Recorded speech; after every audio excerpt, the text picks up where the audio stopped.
Hello everyone, welcome to my YouTube channel English literature. आज की YouTube video का हम लोग का टॉपिक है tradition and the individual talent, जो कि टी.एस. इलियट का फेमस एसे है और ये टी.एम.पी.यू. मुंगेर यूनिवर्सिटी के लिए पार्ट थर्ड का पेपर 5 के लिए one of the most important question है 2021 के लिए। तो वीडियो शुरू करने से पहले वीडियो अगर आपको इंटरेस्टिंग लगता है, आपके सिलेबस का है, तो प्लीज़ वीडियो को आप लाइक कीजिएगा, कमेंट करके बताइएगा वीडियो आपको कैसा लगा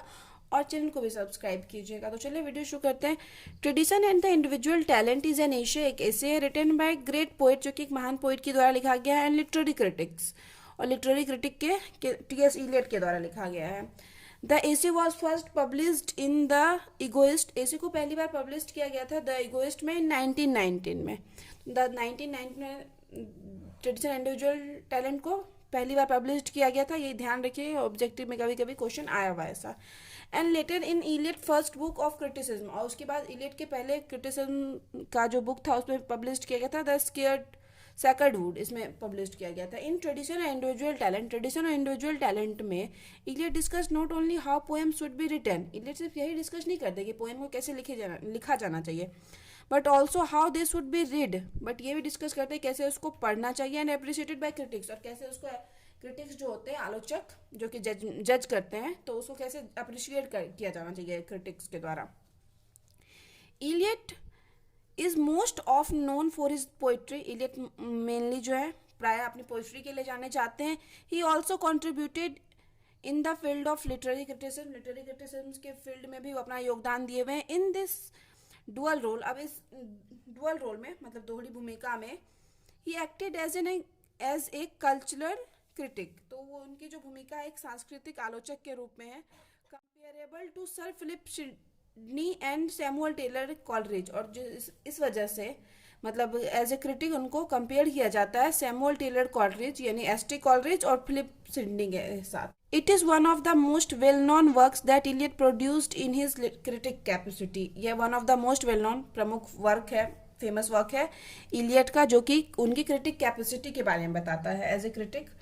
उनके कैपेसिटी के बारे में बताता है। इन दिस एसे, अब इस एसे में poet contents all the principal, सारे प्रिंसिपल के बारे में बात करते हैं रिगार्डिंग द ट्रेडिशन, जो कि ट्रेडिशन से रिलेटेड हो, and the poetic work of the artist, और आर्टिस्ट के पोएटिक वर्क से रिलेटेड हो, और ट्रेडिशन से रिलेटेड सारे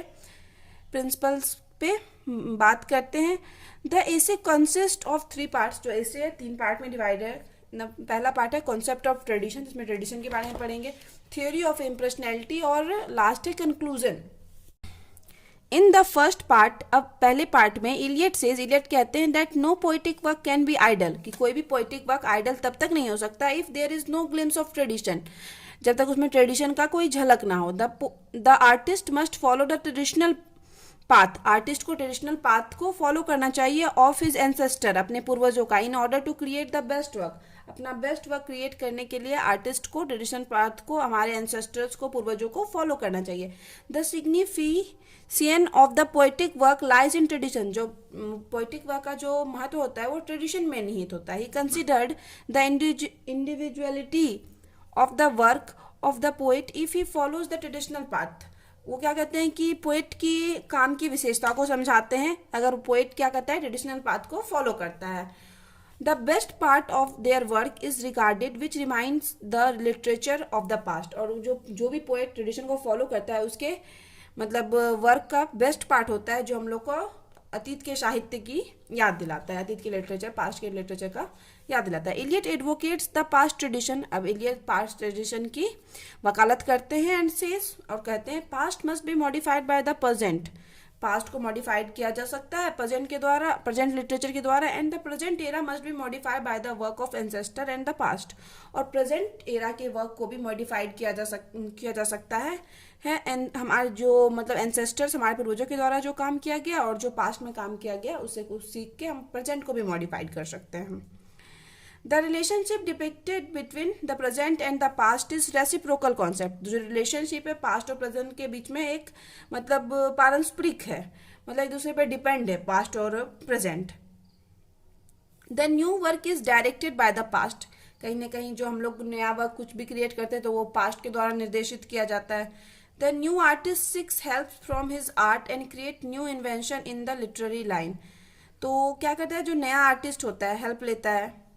अपने आर्ट से एंड मतलब पास्ट के आर्ट से, एंड क्रिएट्स न्यू इन्वेंशन, और नया इन्वेंशन करता है, आविष्कार करता है अपनी पोइट्री में, इन द लिटरेरी लाइन, अपनी लिटरेरी लाइन में, पोइट्री में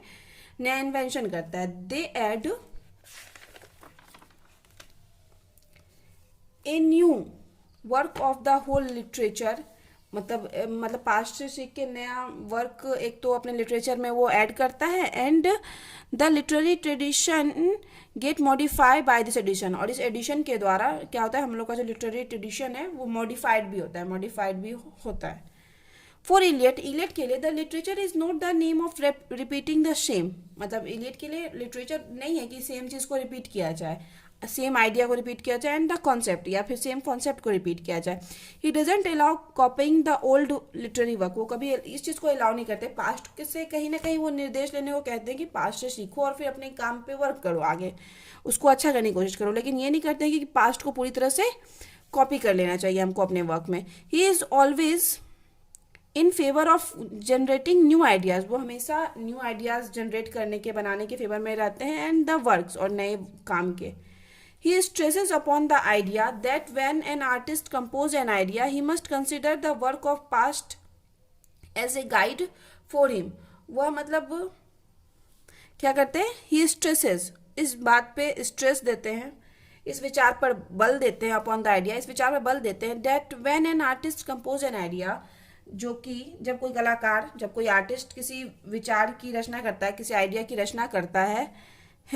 तो he must consider the work of the past as a guide for him, तो उनको उसको जो है ना कि पास्ट का जो वर्क है उसको एज ए गाइड लेना चाहिए, कि एज ए मार्गदर्शन, मेरा पास्ट से जो है मेरा मार्गदर्शन हो रहा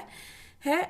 तभी मतलब आर्टिस्ट जो है अपना वर्क क्रिएट कर पाएगा, कुछ सीखने को मिलेगा पास्ट से, और उसको पास्ट से ही क्या गाइड मिलेगा, मतलब मार्गदर्शन मिलेगा। Eliot is of the view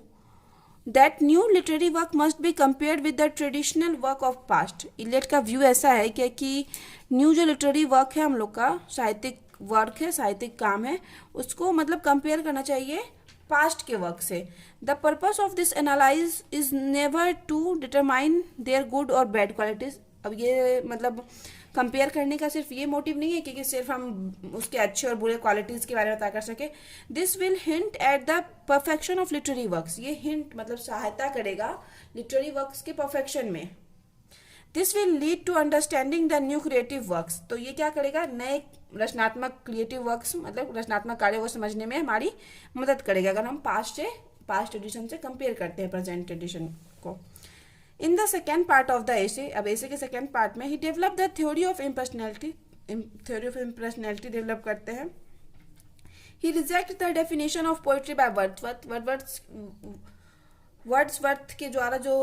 जो पोइट्री का डेफिनेशन दिया गया था उसको रिजेक्ट करते हैं। He is of the view that the best work is created only when the poet does not include his own notion and emotion। ये वो उनका कहना है कि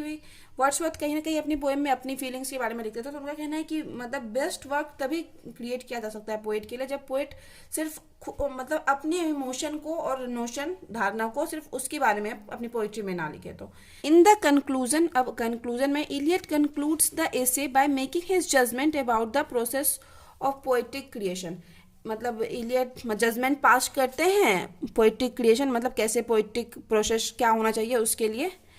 कंक्लूजन ये निकलता है कि पूरी एशे में पोइट्रिक वर्क के को मतलब कैसे जज किया जाना चाहिए, उसके लिए मतलब पोइट अपना जजमेंट पास करते हैं। Eliot means to say every individual who works hard, Eliot का कहना है कोई भी इंडिविजुअल आदमी जो कि बहुत ज़्यादा वर्क हार्ड करता है टू इम्प्रूव हिमसेल्फ, खुद को इम्प्रूव करने के लिए, is arrived at his ambition, तो एक दिन पक्का वो अपने एम्बिशन पे पहुंच जाता है, अपने लक्ष्य को पा लेता है। इज नोन इंडिविजुअल टैलेंट, जो कि इंडिविजुअल टैलेंट के रूप में भी जाना जाता है। टुडे, अब जो आज का है, the human society is highly cultured, human society जो है काफ़ी कल्चर्ड हो चुका है। It is partly because of tradition, कहीं ना कहीं ये हम लोग का ट्रेडिशन की वजह से है, and the partly because of individual talent, और कहीं ना कहीं ये इंडिविजुअल टैलेंट की वजह से भी है। ही मीन्स टू से criticism should be based on human culture and human society, उनका कहना है कहीं ना कहीं क्रिटिसिज्म जो होती है वो बेस्ड होना चाहिए ह्यूमन सोसाइटी पे और ह्यूमन टैलेंट पे। तो दैट इज वाई, इस तरह से ये कह सकते हैं tradition and individual talent is the best literary essay है of Thomas Stearns Eliot. Thomas Stearns Eliot, T S Eliot का पूरा नाम है। उनका एक बेस्ट लिटरेरी एसे है ट्रेडिशन एंड इंडिविजुअल टैलेंट। तो यहाँ पे वीडियो खत्म होता है। वीडियो अगर आपको इंटरेस्टिंग लगता है तो प्लीज़ वीडियो को लाइक कीजिएगा, चैनल को सब्सक्राइब कीजिएगा और कमेंट करके बताइएगा कि आगे आपको कौन से टॉपिक की वीडियो चाहिए। तो मिलते हैं नेक्स्ट वीडियो में नेक्स्ट टॉपिक के साथ।